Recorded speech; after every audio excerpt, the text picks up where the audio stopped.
नमस्कार, मैं हूं मयूरिका और आप मेरे साथ वीएनएम टीवी पर देख रहे हैं मुद्दे की बात। मुद्दे की बात में आज वही मुद्दा हम उठाने जा रहे हैं जो देश भर में सुलग रहा है।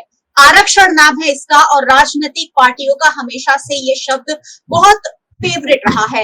आरक्षण हमेशा ही राजनीतिक दलों का हुक्म का इक्का साबित होता रहा है और ये आज की बात नहीं है, पिछले 10 सालों की बात नहीं है। भारत की आजादी के पहले की बात है कि आरक्षण हमेशा ही देश में एक बहुत बड़ा मुद्दा साबित होता रहा है। आरक्षण के नाम पर सियासत हमेशा होती आई है और आज जो हो रहा है वो एससी और एसटी वर्ग के जो लोग हैं और सुप्रीम कोर्ट ने जो एक निर्णय दिया है, क्रीमी लेयर कहने की बात की है, अलग अलग जातियों को वर्गीकृत करने की बात की है और उसी पर आज भारत बंद का ऐलान दिया गया। भारत बंद के ऐलान को कई जगह मिला जुला प्रतिसाद मिला है और ये कोशिश की गई है सुप्रीम कोर्ट के निर्णय को बदला जाए। आज इस चर्चा में मेरे साथ कुछ खास मेहमान जुड़े हैं, उन सभी से आपको मिलवा देती हूँ और उसके बाद सवाल जवाब के दौर को हम आगे बढ़ाएंगे। तो चलिए हमारे साथ जो मेहमान जुड़े हैं उन सभी से आपको मिलवा देती हूँ। हमारे साथ भारतीय जनता पार्टी से महेश पुरोहित जी जुड़े हैं। महेश जी, स्वागत है आपका चर्चा में। हमारे साथ कांग्रेस पार्टी की ओर से एडवोकेट रत्ना वोरा जी जुड़ी हैं। मैम, आपका भी चर्चा में स्वागत है। Thank you.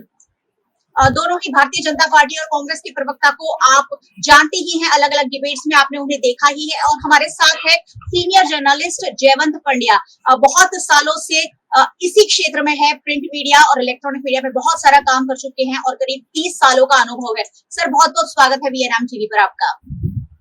नमस्ते। चलिए, महेश जी का संपर्क टूट गया है, लेकिन मैं हमारे साथ जयवंत जी हैं उनसे शुरू करती हूँ कि सर, राजनीति का इतिहास जो है वो आरक्षण के साथ हमेशा एक सिक्के के दो पहलू की तरह रहा है। क्या सोचते हैं आज जिस मुद्दे पर भारत बंद का ऐलान दिया गया, सुप्रीम कोर्ट के निर्णय को बदलने की मांग की जा रही है, वरिष्ठ पत्रकार होने के नाते सर आप क्या सोचते हैं इस पर? देखिए, इसकी पृष्ठभूमि में हमको जाना पड़ेगा।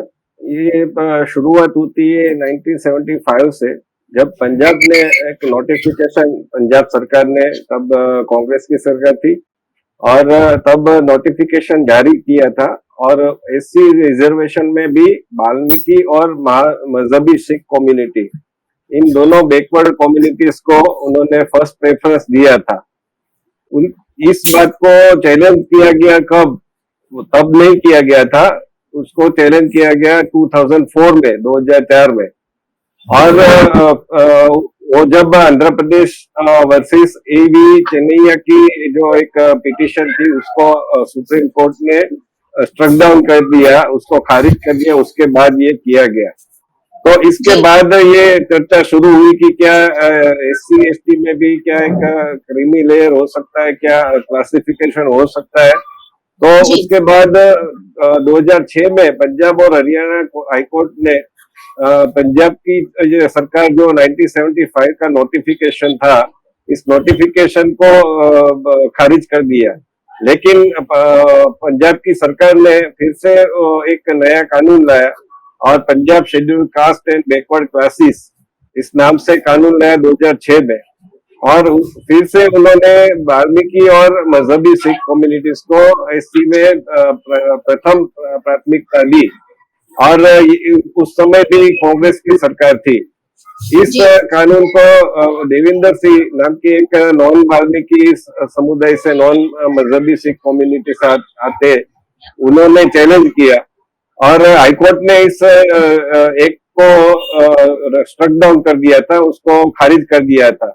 लेकिन फिर वो सुप्रीम कोर्ट में चला गया। सुप्रीम कोर्ट में 2014 में 5 जजों की जो बेंच थी, कॉन्स्टिट्यूशन बेंच, उन्होंने ये निर्णय किया, उन्होंने स्वीकारा कि इस बात पर एक पुनः विचार होना चाहिए।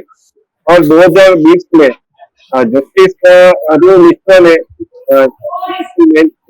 हेड हुआ, उन्होंने कोर्ट की जो 2014 की डिसीजन है उस पर पुनर्विचार आवश्यक है, और उसके बाद ये निर्णय आता है। अब ये निर्णय आता है, लेकिन इसको मुझे लगता है कि जो दलित और आदिवासी समुदाय है उसमें बराबर पहुंचाया नहीं गया है, और जो पार्टियां विरोध कर रही है वो अपनी मत बैंक के लिए ही विरोध कर रहे हैं। तो सभी पार्टियां विरोध कर रही है ऐसा भी नहीं है। जैसे कांग्रेस ने फुल हार्टेडली इसको सपोर्ट नहीं किया है बंद को, फिर सीपीआईएम तो उन्होंने सुप्रीम कोर्ट के जज का तो जजमेंट का तो स्वागत किया था, लेकिन उन्होंने इस बंद को समर्थन किया है।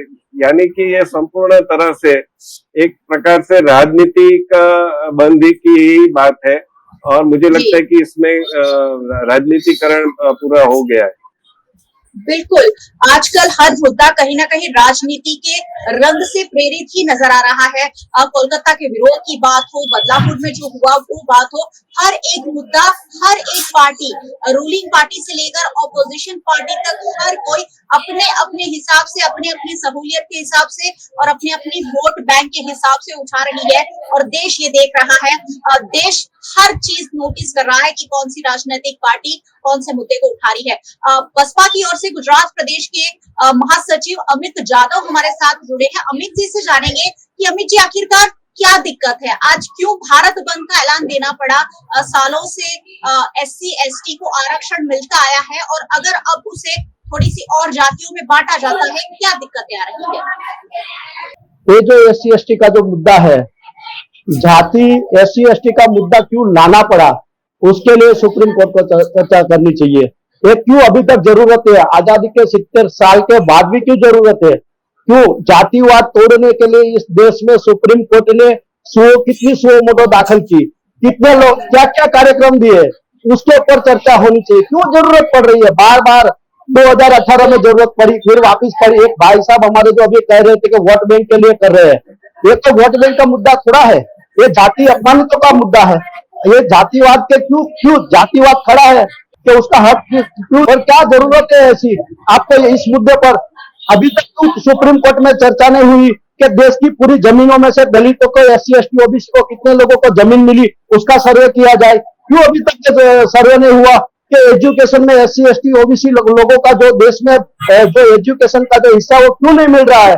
क्यों उसको प्राइवेट किया? अगर ये लोग वोट बैंक की राजनीति नहीं करते तो मेरा इनको सीधा कहने का है, आजादी के बाद जब से SC ST OBC जो माइनॉरिटी का जो बना है, जो डिपार्टमेंट बना है, आप वहां से लेकर यहाँ तक पूरा टोटल लगा लो, और पूरे जितना फंड बजट में से दिया गया है उनको, उनमें से कितना पैसा इनके ऊपर खर्च किया, इसके लिए क्यों दाखिल नहीं करती सुप्रीम कोर्ट सुओ मोटो? क्यों उसके ऊपर कार्यवाही नहीं करती?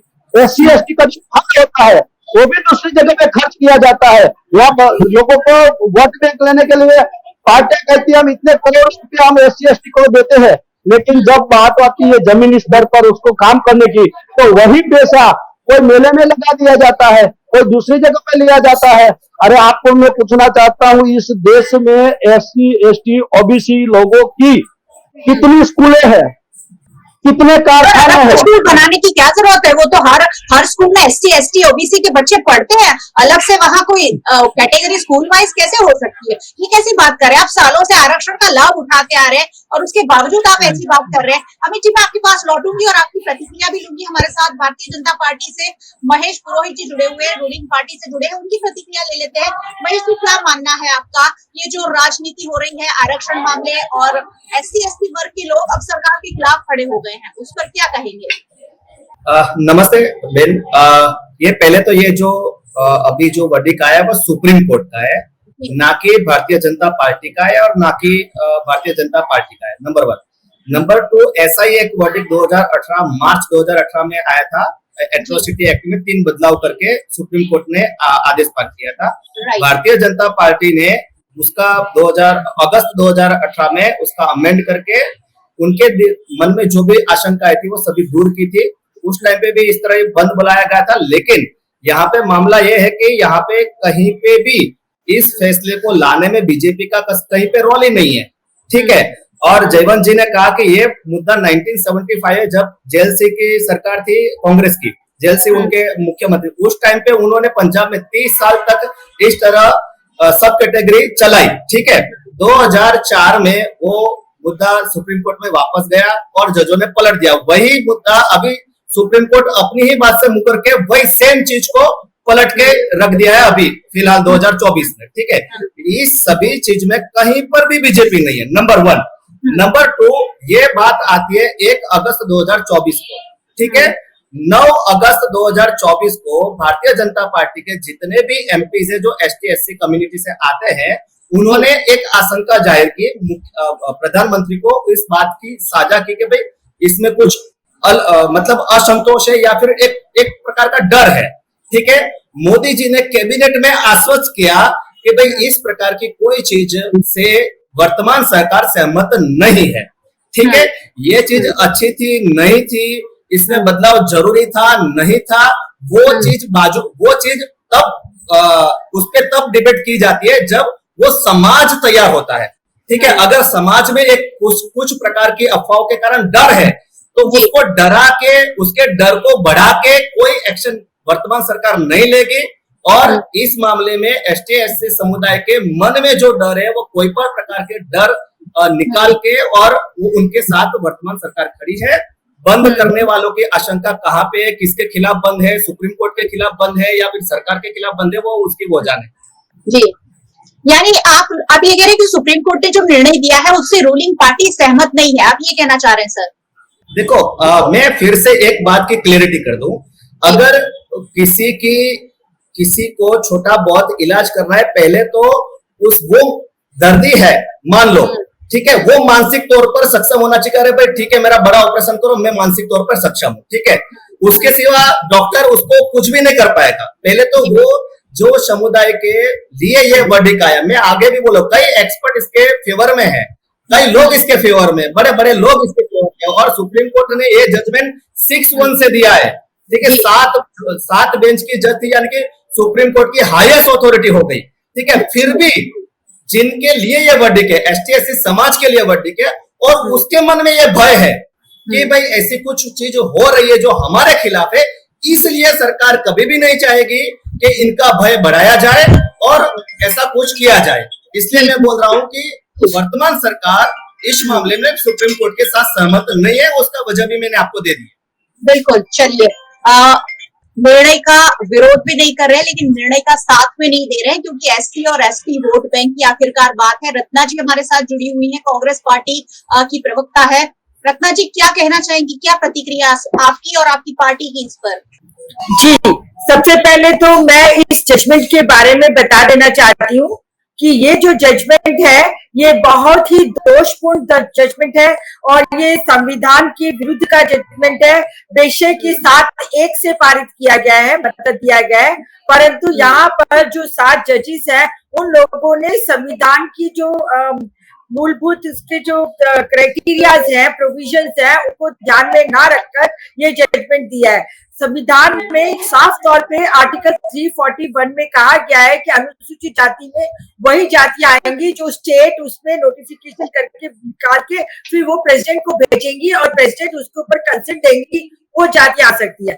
आर्टिकल 341(2) के अंदर ब्रैकेट 2 में ये कहा गया है किसी भी जाति को इंक्लूड करना या एक्सक्लूड करना वो सिर्फ और सिर्फ पार्लियामेंट कर सकती है। यहाँ पर जो सुप्रीम कोर्ट है 7 जजेस की बेंच है, 7 जजेस की बेंच ने अपनी जो खुद की सुप्रीम कोर्ट की 9 जजेस की बेंच थी। मैं अपने दर्शकों को बता देना चाहती हूँ कि 7 जजेस की बेंच कोई फाइनल बेंच नहीं थी।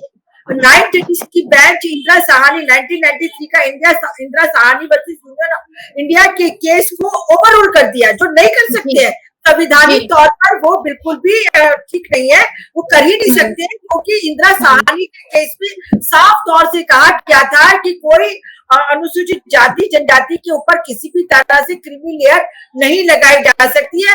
उनको रिजर्वेशन देने का पैमाना, मापदंड, आधार कभी भी आर्थिक था नहीं, आर्थिक है नहीं और आर्थिक हो नहीं सकता है। उसके बावजूद सुप्रीम कोर्ट में उन्होंने अपने जजमेंट में एक्सेसिव करा, जिस चीज को मांगा नहीं था, उस क्रीमी लेयर की कोई प्रेयर नहीं थी, उसके बावजूद भी क्रीमी लेयर के ऊपर उन्होंने जजमेंट दिया, जिसे कहते हैं कि अपना जजमेंट थोप दिया, जिसको मांगा नहीं फिर भी दे दिया।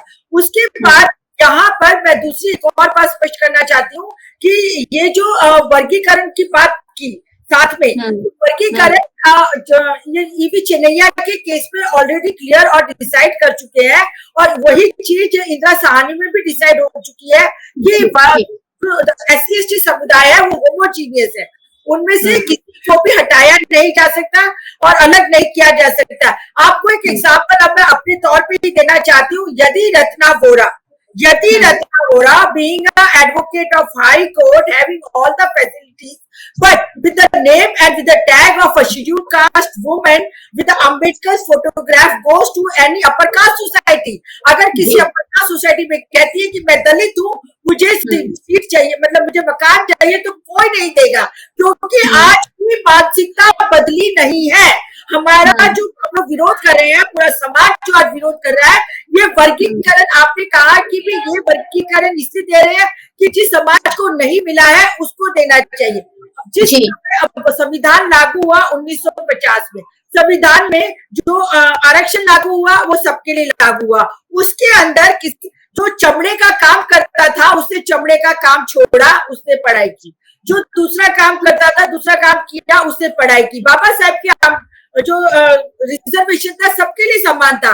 अब जो झाड़ू पकड़ने का काम था उसने झाड़ू नहीं छोड़ा, उसको पुनर्जन्म का तुम्हारा ये काम है, ये करना है। यहाँ तक कि वो हमारे प्रधानमंत्री नरेंद्र मोदी साहब ने भी एक बार कहा था कि इनको ये सफाई काम करने में आध्यात्मिकता का अनुभव होता है। मेरी बात, आध्यात्मिकता का अनुभव होता है, मतलब कि जो गंदा काम कर रहा है, जो झाड़ू पकड़ रहा है, जो गटर साफ कर रहा है, उसको उसमें मजा आता है। तो भाई अपर कास्ट वालों तुम आ जाओ ना, तुम कर लो। हम तो ये कहते हैं, परंतु क्योंकि वाल्मीकि समाज ने अपना वो काम छोड़ा नहीं, इसी वजह से पिछड़े रह गए। बाकी मिस्टर आर.पी. गवई जो जस्टिस है, उन्होंने अपने जो जजमेंट में एक एग्जाम्पल दिया कि भी एक जनरल डब्बा है, उस जनरल डब्बे में जो बैठ गए हैं वो दलित वो लोग हैं जिनको सब कुछ मिल गया है जी, और दूसरा जो बाहर खड़ा है उसे कुछ नहीं मिला है।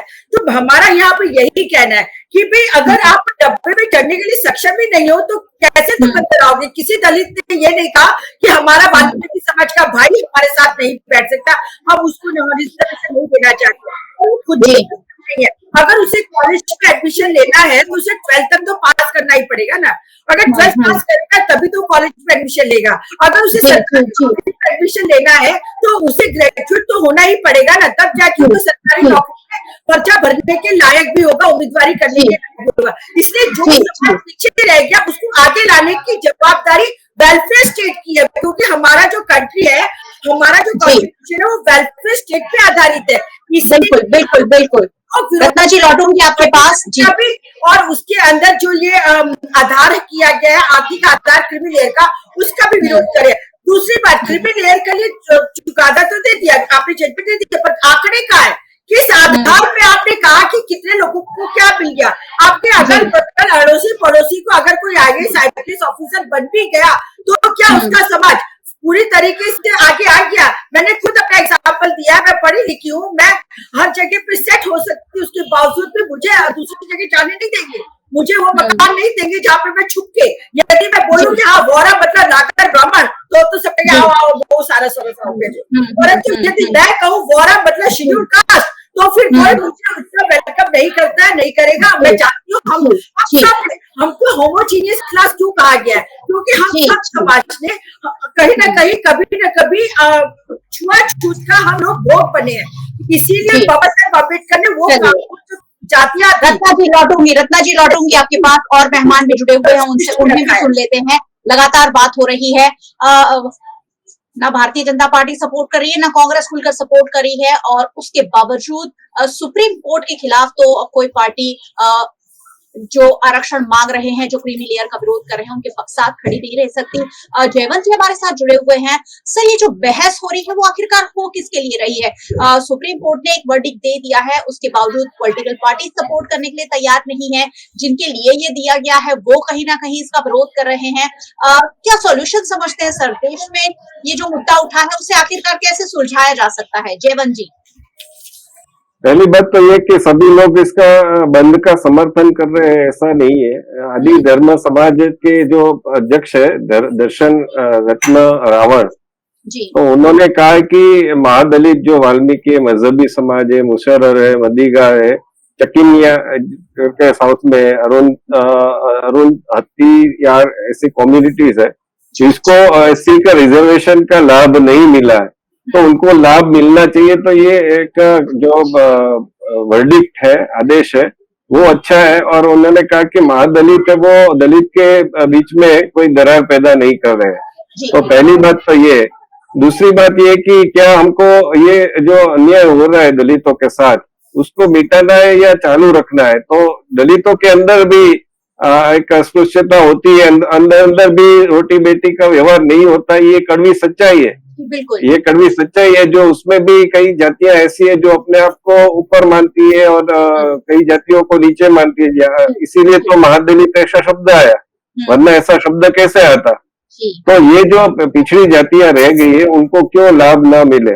तो एक ये सोच है, इस सोच को समझाना होगा दलित समाज को कि जिनको लाभ मिल चुका है, जिनको 3-3 पीढ़ियां उनको लाभ मिल चुका है, तो और दूसरे लोग जो रह गए, वंचित रह गए, उसको लाभ मिल सके, इसलिए सब क्लासिफिकेशन स्टेट को जो मतलब राज्य के अनुसार, ये कोई ऐसा नहीं कि केंद्र करेगा, राज्य के अनुसार जो भी जातियां हैं वो महादलित में आती, जिनको लाभ नहीं मिला तो उनको एक कर देना चाहिए। और दूसरी बात ये है कि एक ये अभी जो शहरीकरण हुआ है, मुझे लगता है कि शहरीकरण के कारण बहुत सारा भेदभाव दूर हो चुका है। मैं इसका उदाहरण अपनी मैं जहां पर रहता हूँ अहमदाबाद में, हमारे फ्लैट में दलित रहते हैं, ऐसा नहीं है कि नहीं रहते। तो ये बात कहना कि दलितों को घर नहीं मिलता है, वो बात गलत है। और उनको कोई जाति पूछना है, ये शहर में कोई जाति नहीं पूछता है ज्यादातर। गलत है जी। कोई ऐसा होता होगा रुग्ण मानसिकता का, या तो फिर क्यूरियोसिटी वाइज पूछता होगा, लेकिन बहुत इतना नहीं है। सामान्य तौर पर ऐसा नहीं कहा जा सकता कि उसको जाति पूछेगा और फिर अन्याय करेगा, ऐसा नहीं है। इसको सामाजिक तौर पर हमें इश्यू को लेना होगा और सामाजिक तौर पर इसको हल करना होगा। ये रिजर्वेशन से तो हल होगा ही होगा, लेकिन सामाजिक रूप से, क्योंकि अभी जैसे रत्ना जी बता रही है और हमारे पास ऐसे कई उदाहरण आते भी है समाचार में कि किसी को अपना जो बारात है वो नहीं निकालने दी, घोड़ी पर नहीं बैठने दिया, या फिर मूंछ रखने के पर झगड़ा हो गया। तो ऐसे किस्से जब आते हैं तो वो एक बात बताता है कि कहीं कहीं पर ये तो इश्यू है ही। दूसरी बात ये कि जो आज आंदोलन कर रहे हैं उसको मैं पूछना चाहता हूँ कि मेरे पास 3 ऐसे बड़े किस्से हैं कि एक किस्सा है 6 अगस्त 1991 का, आंध्र प्रदेश में कांग्रेस सरकार में सुंदर गांव था, उसमें 8 दलितों की हत्या हो गई। 2024 तक उसको न्याय नहीं मिला है, सबको आरोपियों को बरी कर दिया हाईकोर्ट ने। दूसरा किस्सा है बिहार का। बिहार में 11 जून 1996 को 21 दलितों की हत्या हो गई और पटना हाईकोर्ट ने 2012 में सबको बरी कर दिया। इसके ऊपर किसी दलित नेता ने कुछ भी नहीं बोला है। तीसरा किस्सा मैं बताता हूँ जो इससे भी बड़ा है। 1 दिसंबर 1997 का, जब 58 दलितों की हत्या हो गई बिहार में, और उस पर भी 2013 में वर्डिक्ट आया, पटना हाईकोर्ट ने सभी आरोपियों को बरी कर दिया। इस पर किसी दलित नेता, किसी भी पॉलिटिकल पार्टी ने इसके खिलाफ, इसके विरुद्ध सुप्रीम कोर्ट में न तो अपील की है, न तो कुछ सरघस निकाला, कुछ प्रोटेस्ट किया। तो कहां पर जाता है ये सब? ऐसे घटना हो जाती है, 58 दलितों की हत्या हो जाती है, सभी आरोपियों को बरी कर दिया जाता है, तब ये कहाँ जाता है? मुझे ये भी पूछना कि यदि आप दलितों के नेता है तो फिर ऐसे मुद्दों पर आप चुप क्यों है? तब क्यों आंदोलन नहीं किया कोर्ट के खिलाफ? तो ये बात सोचनी होगी हमको। बिल्कुल सोचनी होगी। और मैं जयवंत जी की बात से भी सहमत हूँ कि अब जो असमानता थी जाति वाली वो काफी हद तक कम हुई है। हो सकता है अभी भी जैसे रत्ना जी बता रही थी वैसे कहीं कहीं अभी भी वो जातीय भेदभाव होता हो, लेकिन अब वो काफी कम समाज में नजर आता है। और बड़े बड़े पोस्ट पर भी मैं देखती हूँ कि दलित वर्ग के लोग जो हैं वो अपनी काबिलियत के आधार पर या आरक्षण के आधार पर बैठे हुए। रत्ना जी लौटूंगी आपके पास, लेकिन जो सवाल जयवंत जी ने उठाया कि आखिरकार जिन्हें लाभ नहीं मिल रहा है उन्हें आखिर लाभ क्यों नहीं मिलना चाहिए, उस पर मैं हमारे साथ अमित जी जुड़े हुए हैं जो बीएसपी से गुजरात प्रदेश के महासचिव हैं। देखिए अमित जी, जिनको लाभ मिल रहा है उन्हें तो मिल ही रहा है, सालों से मिल रहा है। बाबा साहब आम्बेडकर खुद ये लाभ देकर गए हैं। तो अब अगर कुछ और जातियों को जिन्हें लाभ नहीं मिला है मिलता है तो क्या दिक्कत हो सकती है? अमित जी देखिए, लाभ किनको मिला है? खाली नाम का लाभ है। सर आप ऐसा कह रहे हैं कि आरक्षण ये सारी चीजें आपके साथ सालों से रही। देश में कितने मंदिर है, कितने दलित पुजारी है, किसको लाभ मिला? वहां क्रिमिलियर नहीं आता है, वहां क्रिमिलियर नहीं दिखाई देते, और ज्ञाति वाले को मंदिर में नहीं वो पुजारी बनाया जाता है, वहां क्रिमिलियर की बात नहीं आती है। महेश जी, जैसा कि मैं कह रही हूँ कि आखिरकार अगर कुछ वंचित लोगों को लाभ मिलना चाहिए तो क्यों विरोध का सामना हो रहा है देश में, और ruling party as a ruling party आप लोग इस मसले को कैसे सुलझाएंगे? मैं आपको पहले ही बोल दिया हूँ कि अगर कुछ समाज में कुछ बदलाव करना है, वो कानूनी तौर पे करना है, उसके लिए वो समाज तैयार होना चाहिए, मानसिक रूप से या कोई अन्य रूप से, ठीक है। अगर वो मानसिक रूप से तैयार है किसी प्रकार के बदलाव अच्छा है कि नहीं, वो अलग चर्चा का एक मुद्दा रहता है, ठीक है। क्यों उसकी जिम्मेवारी से भागता है? जब उनको, जैसे भाई साहब ने बताया कि घोड़े पर से उतार रहे, मुझे काटने से उतार रहे, मुझे बताइए कितने सवर्ण लोगों ने आंदोलन किया उनके लिए, दलितों के लिए कितने सवर्ण लोगों ने आंदोलन किया कि आप ये काम मत करें, ऐसा कहा किसी ने जाति बनाई है? वही जब जाति मिटाने के लिए रोड पर उतरेगा तभी सारी समस्याओं का समाधान होगा, तब तक उसके पहले समाधान नहीं होगा।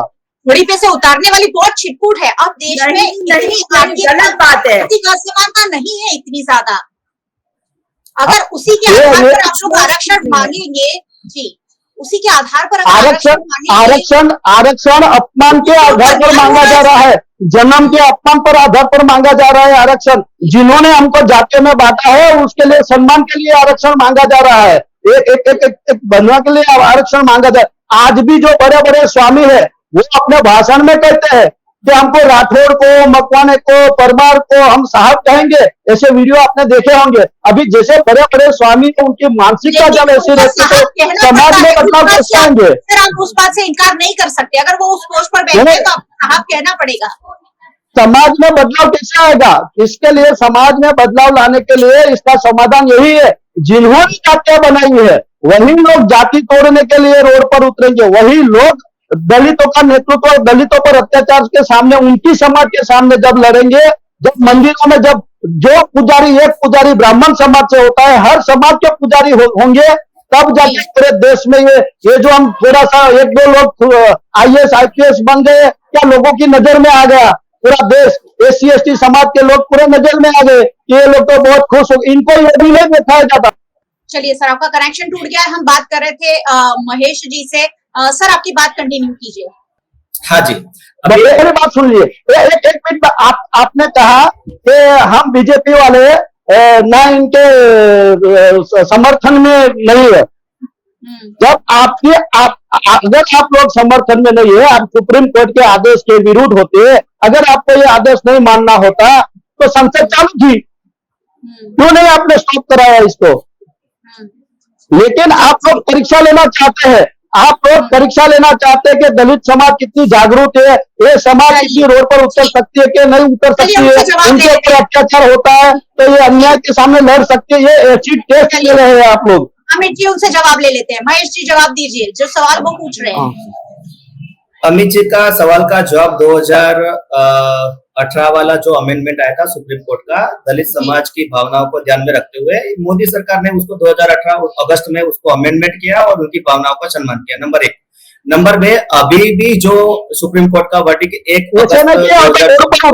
लड़ना पड़ा तब जाके किया, ऐसा ही नहीं किया, बिना किसी के डिमांड से नहीं किया।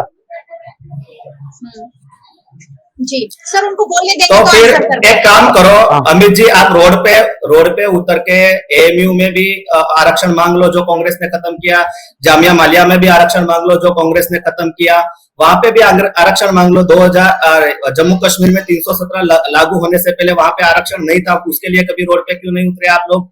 ठीक है, पहली बार ST ट्राइबल मिनिस्टर ही भाजपा सरकार ने लगाई थी। आप क्या बात कर रहे हो अमित जी? आपका गुस्सा कहीं पर और है और कहीं पे निकल रहे हो आप। ठीक है, आपका मुद्दा एक सामाजिक है तो सामाजिक तौर पे किसी को पूछो। अगर आपका मुद्दा राजकीय है तो आप राजकीय तौर पे जवाब का अपेक्षा रखो। अगर मैं राजकीय जवाब दूंगा तो आप अपनी जाति पे ले लोगे यार। कुछ आप एक सेंसिबल चीज करो। अगर किसी समस्या के समाधान के लिए आप बात कर रहे हो तो पहले तो अपनी बात करने का और बात को करने का टोन अगर संसद में सामने वाला समस्या को समझे। 1 अगस्त को फैसला आया था, अगर आपकी जो मंशा होती तो संसद चालू था, स्पेशल सत्र बुला लेते। ये करने की क्या जरूरत नौबत पड़ती, और हम पॉलिटिकल लाभ भी नहीं लेते, ना ये चर्चा होती। अगर आपको हमको पॉलिटिकल लाभ लेने के लिए अगर हमको मौका ही नहीं देना था ना, हम क्या करते हैं, हमको मौका देना था। अभी हम पॉलिटिकल भाषण कर रहे हैं। डायरेक्शन राज्यों को दिया गया है भाई, वो डायरेक्शन लेकिन क्यों जरूरत क्यों पड़ी राज्यों को दिया गया है? क्यों जरूरत क्यों पड़ी? अरे भाई, अरे आपको कानूनी सोच है कि नहीं? आपको कानूनी कुछ समझ पड़ता है कि नहीं? कोर्ट ने ये कहा है कि एक्चुअली राज्यों को डायरेक्शन दिया गया है। अरे भाई, आप लोगों को ज्यादा सोच पड़ती है, और आप लोग हमेशा दलितों के विरोधी कानून में सोचते हैं, आपको ज्यादा सोच पड़ती है। मुझे पता ही था, जिसके मैंने आशा से वही हुआ। मैंने बोला कि मैं अगर कानूनी तौर पे जवाब दूंगा, मैं राजकीय तौर पे जवाब दूंगा, ये जनाब अपने आप पे जाति पे बीच में लाएंगे ही लाएंगे। और ये जातिवाद पर क्यों मुद्दा है साहब? जातिवाद पर तो मुद्दा है। जातिवाद खत्म करने के लिए आपने क्या किया? बताइए, आपने जातिवाद खत्म करने के लिए क्या किया? ज्यादातर लोगों का ये स्वभाव का आयोजन है, सरकार का ऐसा कौन सा आयोजन है जातिवाद खत्म करने के लिए किया? वाला है अमित जी और महेश जी, इसका जवाब शायद नहीं मिलेगा। महेश जी को उनकी बात पूरी करनी है। जातिवाद खत्म करने के लिए महेश जी, छोटी सी बात के साथ अपनी बात पूरी कीजिए प्लीज। महेश जी। ठीक है, मैं इनका गुस्सा, अगर किसी जाति के नेता के तौर पे अगर कोई गुस्सा करते हैं, मैं सर आंखों पे उठा लेता हूँ, क्योंकि अगर कहीं पे कुछ पूर्व में कुछ न कुछ हुआ है तो उसके मन में एक टीस रहती है, उसके हृदय में एक गुस्सा रहता है। वो गुस्सा मैं सह लूंगा, मैं उठा लूंगा, अगर वो अपनी जाति के उत्थान के लिए और जातिगत नेता के तौर पे मुझे बोलेंगे, मैं सर आंखों पे बिठा दूंगा उनको। लेकिन मैं आपको गुस्सा नहीं कर रहा, मैं आपको करूंगा। अगर एक आयोजन बता दे,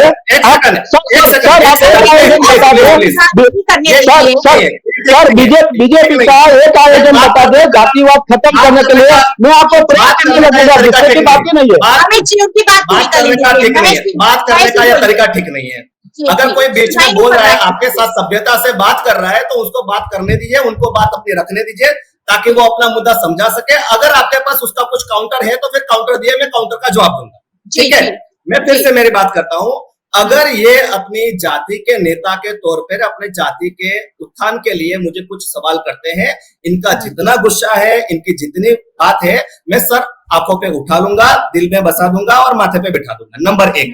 लेकिन ये अगर किसी राजनीतिक, यस उसका फायदा में, लेकिन ये एक राजनीतिक नेता के तौर पे अगर मुझे कुछ पूछते हैं, तो मेरी भी पार्टी है, मेरी भी विचारधारा है, मेरी पार्टी के भी कुछ कार्य है, उसके हिसाब से उनको जवाब मिलेगा। लेकिन उस टाइम पे ये देखो दलितों पे ये रहेगा, वो उसको आपको सहन करना है, एज एक पार्टी के लीडर के तौर पे सहन करना है, तब किसी जाति का नेता नहीं बनना है आपको। ठीक है, आपको एक बीएसपी के लीडर के तौर पे आपको ये सब बातें सुननी है, नहीं कि आप दलित है इसलिए आपको बात सुनी, क्योंकि मैं जवाब किसी दलित को नहीं दे रहा हूं, मैं जवाब बीएसपी के लीडर को दे रहा हूं।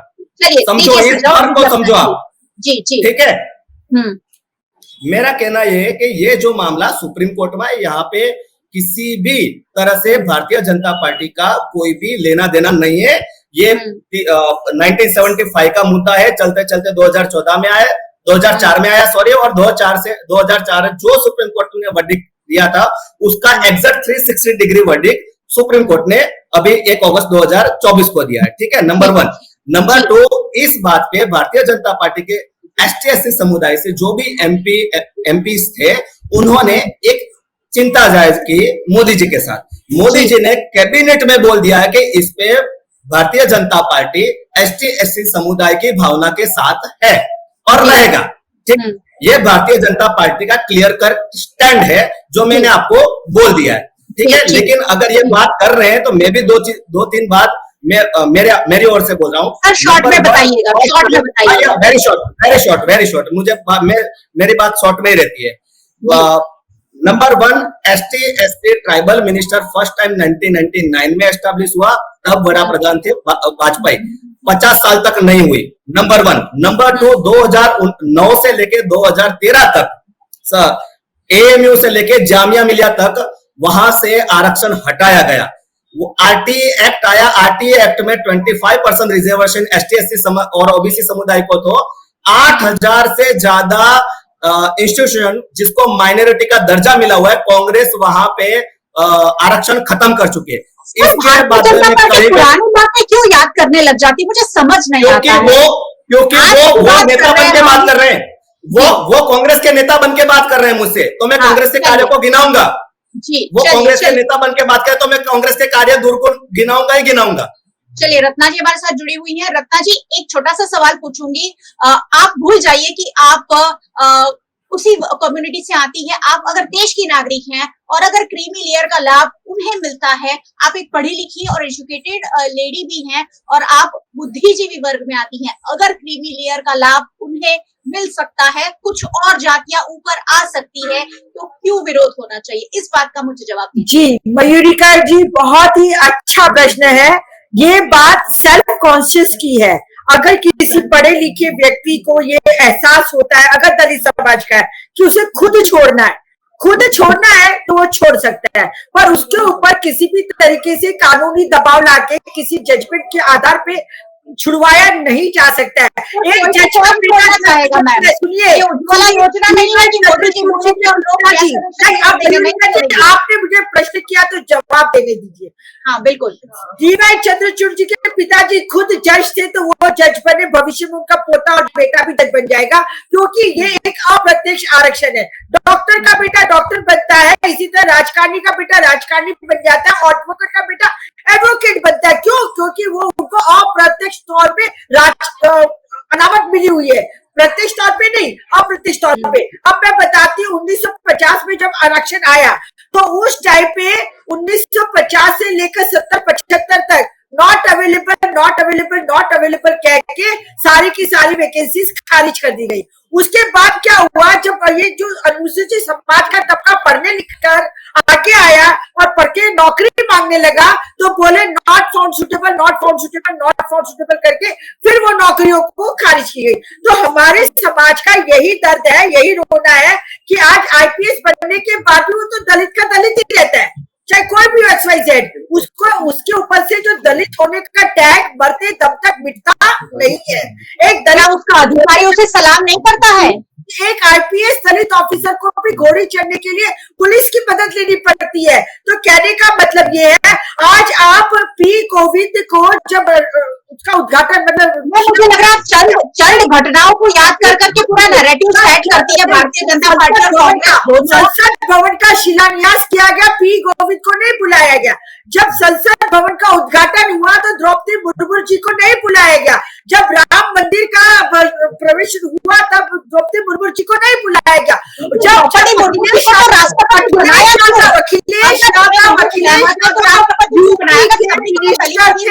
अखिलेश यादव यूपी के मिनिस्टर थे, तो उनके बंगले को धोया गया। जब यहाँ पे आदित्य योगीनाथ आए चीफ मिनिस्टर में, उनके बंगले को धोया गया। इसी तरह जतिन मांझी जिस मंदिर में जाते हैं बिहार में, मधुबनी में, तो उस मंदिर को भी धोया जाता है। तो इन शॉर्ट मानसिकता, ये जो सदियों से 2500 सालों से एक ब्राह्मणवादी मानसिकता, हिंदूवादी मानसिकता, एक छोटे से बात, एक 5 सेकंड की बात करनी है मुझे। इसीलिए हम कहते हैं कि इसमें पाँच सेकंड, का कोई सिर्फ आधार पाँच नहीं है। मेरी बेटी है, अगर मैं अपनी बेटी हाँ। को कोई आरक्षण का लाभ ना तो दिया है ना देने वाली हूँ, पर जी, वो चलिए। स्वैच्छिक होना चाहिए। मयूरिका जी, वो स्वैच्छिक होना चाहिए, दबाव नहीं डाल चलिए। सकते।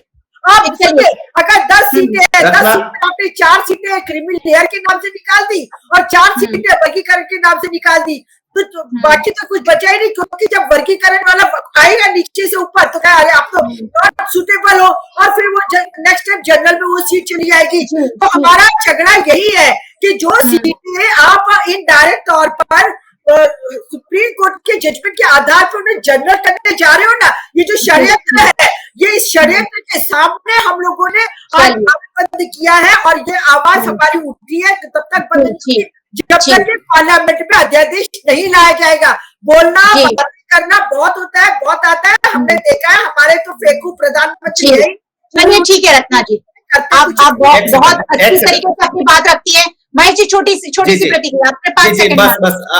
बस रत्ना जी को एक ही बात बोलनी थी कि अगर ये बोल रहे कि डॉक्टर का बेटा डॉक्टर बन रहा है, एडवोकेट का बेटा एडवोकेट बन रहा है, और ये अप्रत्यक्ष आरक्षण है, इसी प्रकार आपकी पार्टी में एक एक परिवार का अप्रत्यक्ष आरक्षण है जो आप चाहकर भी नहीं हटा पाओगे। सेवन जी हमारे चाहकर साथ भी नहीं हटा पाओगी, आप चाहकर भी नहीं हटा पाओगी। दोनों मेहमानों की बारी से शांत हो जाइए। राजनाथ सिंह से लेकर हर तरफ से सेवन जी, आपकी सारी पार्टी बहुत बड़ा परिवारवाद चल रहा है, हर जगह परिवारवाद है। प्रतिनिधि को सुन लिया भारतीय भारतीय जनता जनता पार्टी, पार्टी अगर आपकी पार्टी है तो आप और कांग्रेस पार्टी को भी सुन लिया। वाली देवा बात जी, क्या कहना चाहेंगे एक कंक्लूजन के रूप में, अगर मैं कि हमने भाजपा को भी सुन लिया, कांग्रेस पार्टी को भी सुन लिया और बसपा के प्रतिनिधि को भी सुन लिया, as a conclusion, as a senior journalist, अगर आप इस पूरी चर्चा को कंक्लूड करना चाहें, कुछ इसमें से निष्कर्ष निकालना चाहें, क्या होगा सर? छोटी सी प्रतिक्रिया। कंक्लूजन यही होगा कि जो समाज है उसको पहले सोचना होगा, और जो पीछे रह गए उनके लिए सोचना होगा कि उनको कैसे आगे लाया जाए। दलितों में जो पीछे रह गए, जैसे मैं बताऊं कि अभी तक 2019 तक जम्मू कश्मीर में धारा 370 थी, तो वहां पर जो सफाई कर्मी गए थे पंजाब से और दूसरी जगह से, तो उनको उनके बेटे को डॉक्टर बन गया है तो भी उसको सरकारी नौकरी नहीं मिलती थी। और अभी हाल ही में कल या परसों मुंबई हाईकोर्ट का एक आदेश आया है कि अल्पसंख्यक संस्थान है उसमें आरटी के अंतर्गत गरीब बच्चों को दाखिला नहीं दिया जा सकता। तो अभी भी इसके विरुद्ध आंदोलन करने की आवश्यकता है। कर्नाटक में निजी कंपनियों में जो आरक्षण दिया गया था वो पूरी तरह से वापस लिया गया। तो ये एक जो है उसको हमको पूरे बैठ के समझना पड़ेगा। इसको चुनाव के नजरिए से देखेंगे, दृष्टिकोण से देखेंगे तो इसका कोई हल नहीं होगा, क्योंकि एक समय बसपा का भी सूत्र था तिलक तराजू और तलवार इनको मारो जूते चार। फिर उनका 2007 आते आते उनका सूत्र हो गया कि ब्रह्मा विष्णु गणेश है, हाथी नहीं गणेश है। तो जो सभी समाज को हमको साथ लेके चलना होगा, वरना तो गृह युद्ध शुरू हो जाएगा। और अभी तक ऐसा एक कृपा है भगवान की कि हमारे यहाँ गृह युद्ध नहीं हुआ है, चाहे दलितों को अन्याय होता रहा है, इसमें कोई दो राय नहीं, कोई इसका इनकार नहीं कर सकता है। लेकिन इसको सबको मिल बैठ के, क्योंकि अम्बेडकर को सम्मान देने वाले भी ब्राह्मण ही थे, तो ऐसा नहीं है कि ब्राह्मण है या तो फिर दूसरी जो उच्च जातियां हैं वो ऐसे चिंतित नहीं है कि सभी सब उच्च तथाकथित उच्च जाति के लोग हैं वो सब दलितों के विरुद्ध ही है, ऐसा नहीं है। तो इसको हमको समझना पड़ेगा, जो विरुद्ध है उसके विरुद्ध हमको कदम उठाना चाहिए। हाँ, बस तो मैं यही इन शॉर्ट यही कहना चाहता हूँ कि सभी समाजों को मिलकर बैठना चाहिए। कोर्ट से कभी भी हल नहीं होता है, कोर्ट अपना एक नजरिया दे सकती है, जो भी मतलब 2004 में उनका नजरिया कुछ और था और 2024 में कुछ और है, कि जज बदल जाते हैं तो नजरिया बदल जाता है। तो ये नहीं होना चाहिए। सुप्रीम कोर्ट के स्थान पर समाज को और सभी धर्माचार्यों को, सभी जो भी उसके लीडर है, सभी समाज के लीडर जो चुनाव के समय तो आ जाते हैं टिकट मांगने के लिए और अलग अलग दल के विरुद्ध अपना सम्मेलन करते हैं और टिकट मांगते हैं, लेकिन ऐसे जो मुद्दे आते हैं तो वो मिल बैठकर उसका हल निकालने की कोई बात नहीं करता है। बिल्कुल बिल्कुल, तो बहुत ज्यादा सहमत हूँ आपकी बात से कि ये कानूनी पचड़ा नहीं है, ये सामाजिक मुद्दा है जिसे भारतीय जनता पार्टी, कांग्रेस पार्टी और सभी राजनीतिक दलों को, सभी जातियों के प्रतिनिधियों को मिलकर सुलझाना पड़ेगा। अब दोनों मेहमान कुछ कहना चाह रहे हैं, पर मेरे पास समय की पाबंदी है। 30 मिनट की जगह ऑलरेडी हम 45 मिनट में बात कर चुके हैं, तो इसके लिए मुझे लग रहा है का भी बैठना होगा। चलिए, हाँ अमित जी, अगर छोटी सी एक कोई बात कहना चाहते हैं तो अमित जी। छोटी सी मेरी यही बात कहना है। मेरा यही कहना है कि पहले तो साहब ने कहा था कि मैं दलित नहीं, हम सर्वजन हिताय सर्वजन सुखाय की बात करने वाले लोग हैं, बहुजन समाज पार्टी। दूसरी बात कि ना हम ब्राह्मण के खिलाफ है, हम ब्राह्मणवाद के खिलाफ है, वो लोगों को समझना है। और तीसरी बात, मैं इनके गुस्से को, अगर मेरे पे गुस्सा करता है तो मुझे तो कोई दिक्कत नहीं है, लेकिन मैं उनको प्रेम करूंगा। लेकिन ये जितनी बैकलॉग जगह है वो भर देंगे, कल भर देवे, 1 महीने के अंदर भर दे, मैं उनको प्रेम करूंगा, लगाव करूंगा। जितना भी शोषण हो रहा है, जहां भी हम जो लड़ाई लड़ रहे हैं दलितों के ऊपर अत्याचार, वो लड़ना शुरू कर दे, वो रोड पर उतरना चालू कर दे, हमें खुशी होगी। हमें कोई वोट बैंक नहीं करना है। इसी के साथ मैं मेरी बात को शॉर्ट में कहूंगा कि अगर इसका पूरा